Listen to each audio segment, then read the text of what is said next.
யாரையோ நீங்க தேடுறீங்க, யாரோ எனக்காக ஜெபிப்பாங்க அப்படின்னு சொல்லி. ஆனா ஆண்டவர் என்ன சொல்றாரு, நீ கேளு, உனக்கு என்ன வேணும் நீ கேளு, நான் உன் தகப்பன், நீ என் பிள்ளை தானே, நீ ஏன்ட்டு கேட்கறதுக்கு குறுக்கு இன்னொரு ஆள் இருக்கு, நீ என்கிட்ட கேளு, நான் உனக்கு செய்வேன்னு கர்த்தர் சொல்றாரு.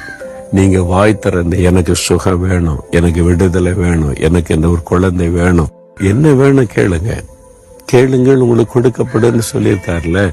நீங்க கேட்காதனால தான் இதுவரை பெற்றுக்கொள்ளவில்லை. நீங்க யாராவது நமக்காக கேட்பாங்க, இப்படியே நம்ம பழகிட்டோம் சின்ன வயசுல இருந்து. ஊழியக்கார்ட்ட ஜோமணிக்கன்னு சொல்லி, அப்ப நம்ம இல்ல ஊழியக்காரன் ஜெபிச்சாதான் ஆண்டவர் ஆசீர்வதிப்பார் இந்த மனநிலைமையில வளர்ந்துட்டோம். ஆனா ஆண்டவர் சொல்ற, நீ கேளு, நான் உனக்கு செய்யறேன்னு சொல்றேன். கேக்குறீங்களா? இன்னைக்கு கேளுங்க.